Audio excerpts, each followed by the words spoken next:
Yo, it's Elut. Welcome back to the channel. Today we're doing some branded Despia talk. I was asked to update my Despia profile for the new year, and I was waiting on it for a bit because I really want to see those thrust reprints in Maze of Millennia, which, as of the recording of this video, comes out tomorrow. But I've heard rumors that like thrust is being short printed, which really sucks. So I don't know if it's actually going to become affordable, and if it's not, then that's unlucky. So I'm going to show you the two builds that I've been testing with and that I've been liking with and without thrust. If thrust becomes actually affordable, then I will be running the thrust version, just to be super clear here. But if not, then boo-hoo, we move on. So I'm going to go over the normal build first. Simple stuff to start: 3 Aliber, duh, 3 Albaz, duh, 2 Cartesia, the one of each Bestial, the Lubellian and the Saronir, 1 Quem, 1 Shroudion, Mercurier, Tragedy, and I brought back the Ad Libitum. So this stuff is all pretty standard. Some people cut Ad Libitum. I go back and forth with taking him out and putting him back in, but I've never taken Ad Lib out because I hate the card or anything. It was more so just to experiment with how much I'd miss it. And another thing you'll notice here is I've cut the Dark Magician, and I also don't have any fusion substitutes in here. Meaning, I have cut Red Eyes Dark Dragoon. And I can talk about that more a little later, but since I'm also not playing the Dark Magician, quote-unquote brick, Ad Libitum, I just love the Ad Lib branded in red play. If you get to resolve all your normal stuff, Ad Libitum just shoots it through the roof at the end. So I really like playing the card. So, it's here again. I love it. The one called by because, Ash Blossom, duh. Foolish Burial for consistency. And then I'm playing 2 Crossout in addition to the called by.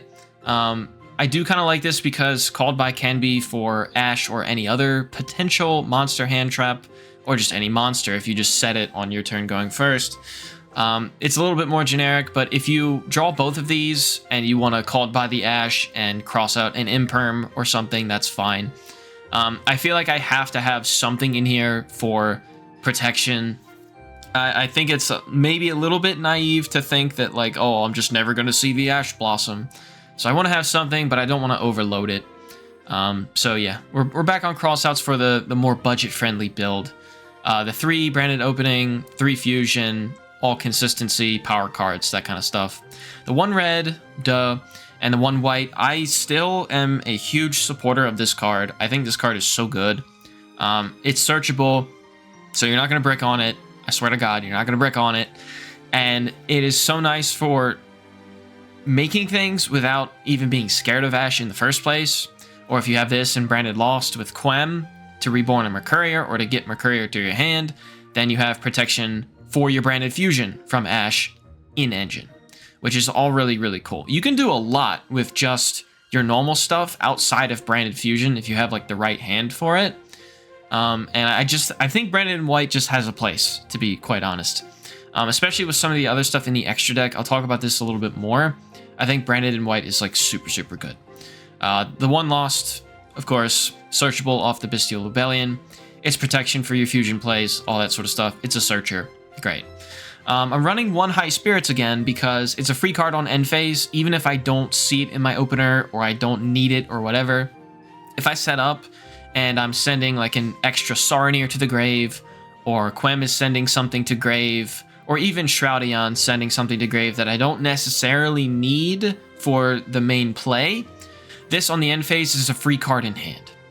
And it's also kind of crazy. It's a cycle card. It gets you to a lot of things. It's pretty powerful. So I'm back at 1. I don't want to open it necessarily. If I do, it's pretty good, but it's kind of free, honestly. I actually really like the card, and I think part of that is playing 3 of it in the Synchro build has made me appreciate it a lot more. And I think it does have a place in regular Despia as well. And then the 1 Retribution, great to set, great to search out of the grave, all that cool stuff. 3 Deployment for Cartesia and Albaz, standard stuff. 3 Super Poly. To me, right now, Super Poly, especially in Branded, just kind of feels like the best board breaker. Sometimes Dark Ruler does nothing. Sometimes Forbidden Droplet feels shockingly mid. I want Forbidden Droplet to feel good to play right now, but it just doesn't. especially in Branded. Like, you kind of need every card in your hand a lot of the time, and sometimes going minus so hard is just not worth it. So Forbidden Droplet kind of feels like shit. So Super Poly feels really good. We are playing some Super Poly targets, but it is also kind of a part of our engine if you want it to be, which is pretty cool. It's also a great disruption even to set going first, because a lot of decks are playing into, like, especially Garura, things like the Fire Kings and, you know, stuff like that. They can play into Super Poly like mid-turn, so it doesn't necessarily even have to be a board breaker. It can just be a disruption when you have gone first. So I actually really like Super Poly right now. And then 3 Ash, 3 Imperm, generic, but also technically cross-out targets.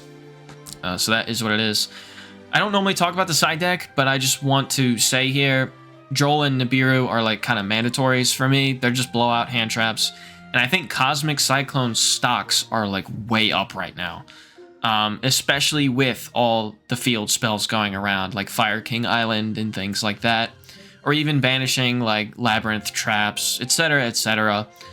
And not only is it good, I think, for like a lot of the decks running around right now just to get rid of those things, but this already helps Branded post side anyways because of things like Anti-Spell. Like, Anti-Spell cooks this deck so hard.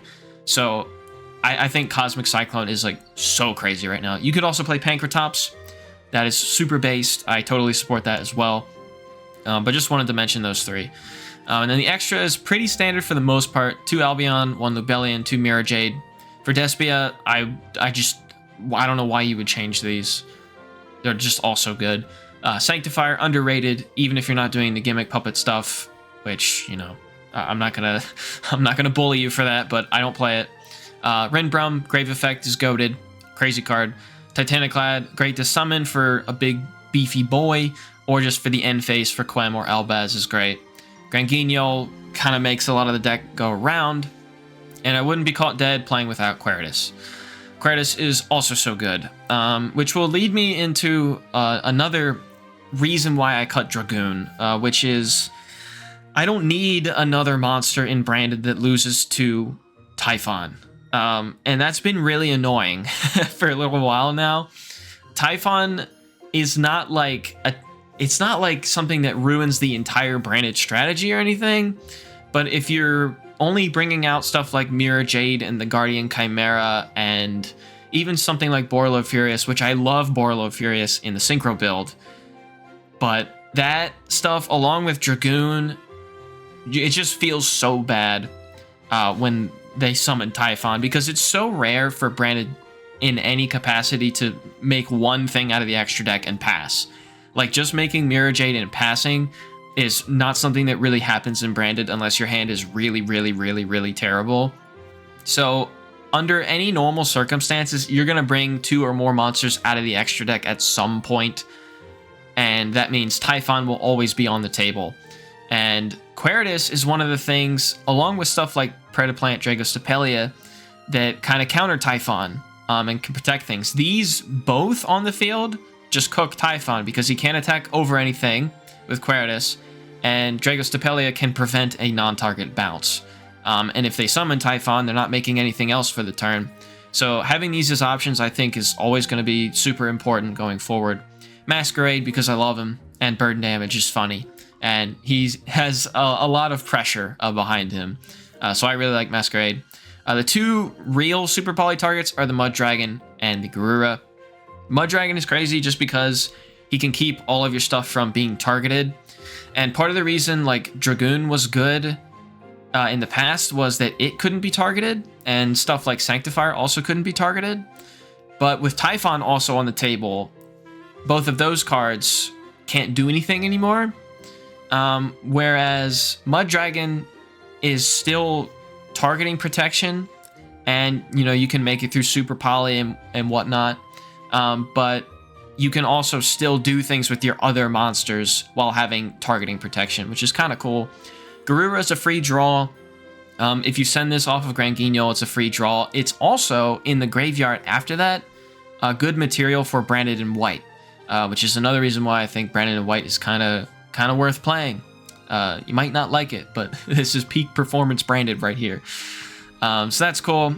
And as I said before, a lot of decks, especially mid-turn, play into Garura, so that can be just kind of free.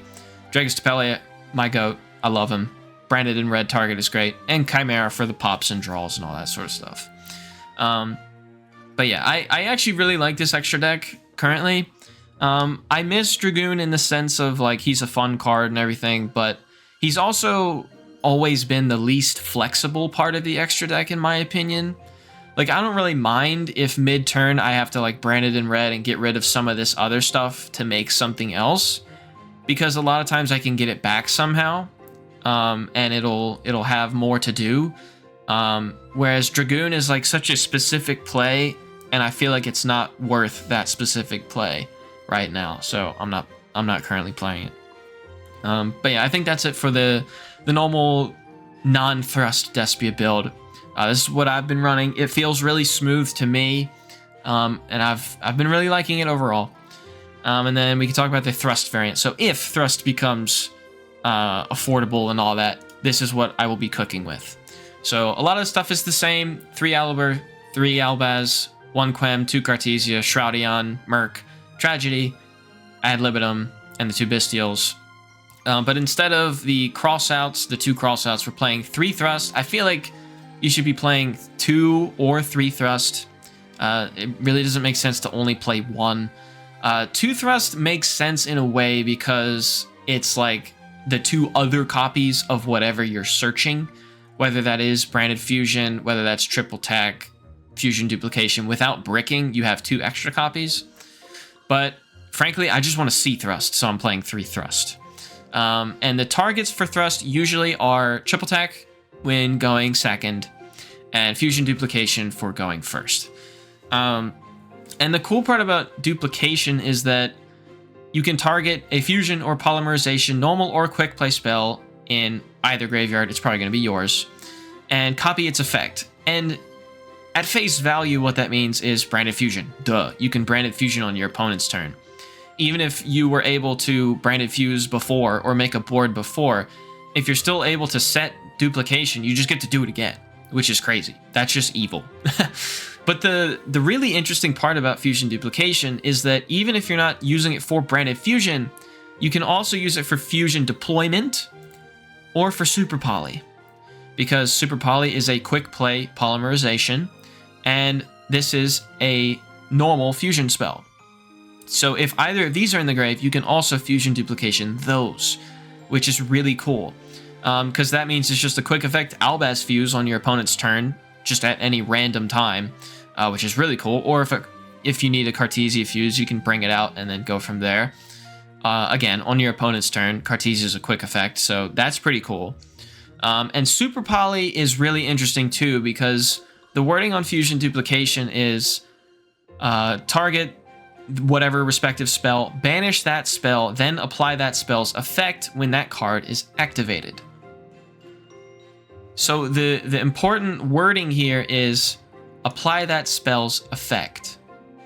And you might be thinking, okay, yeah, so you're just branded fusing. You're just fusion deploying. Like, duh. Like, what are you on about?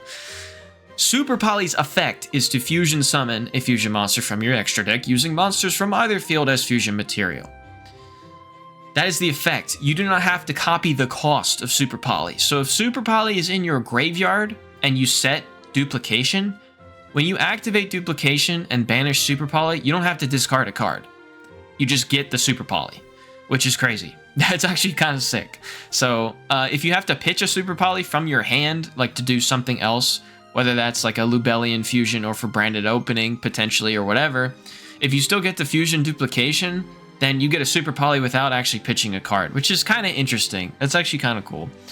So I think if you are playing the Thrust package with fusion duplication, you may as well be playing Super Poly too, honestly. Especially since, as I said, I just kind of like it in the format right now.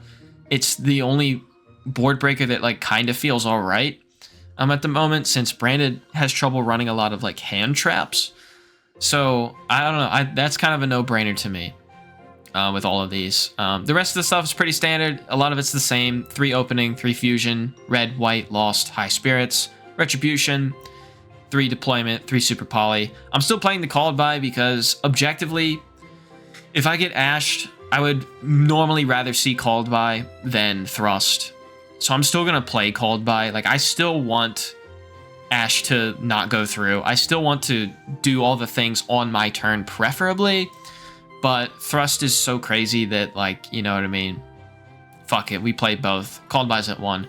Foolish Burial for consistency, all that sort of stuff. And then the Ash and Imperm are generic. And I feel a little bit better because, as you saw earlier in this version of the build, we're at 42 cards. And in the Thrust version, we're actually at 45. I actually think this is okay, because if you think about it, Thrust is basically blanks. This can turn into a bunch of different things, so you don't really lose a lot of consistency with it, even when you are upping the deck count. And you're also playing 2 more searchable one-ofs, so I actually think that's fine to actually go up in that realm. The only thing that changes really about the side deck is, like, you know, you can have some other interesting stuff in here for Thrust, like your Feather Duster if you want. You can play the Herald of the Abyss for stuff like Pearly. D-Barrier if you want, even though that's a bum-ass card. And Eradicator is kind of a fun one. This is a bum-ass card too, but it's kind of fun if you wanted to set that going first off of Thrust, especially depending on what deck you're playing. Like, if you just call, like, Trap on Labyrinth or something, little taste of their own medicine, that's kind of funny. You know, stuff like that's kind of cool. Or Spell on, like, a Runic build or whatever. That's funny. That's funny. So, you know, there's a little bit more room to work with the Thrust in the side deck, but I still think, like, these 3 are, like, kind of crazy right now, regardless. Yeah, and then the extra deck is the same as the other build as well. Thrust really doesn't change anything about the extra deck, so I've already explained those, but yeah, so no Dragoon. I'm going to be playing Thrust for sure if it becomes affordable.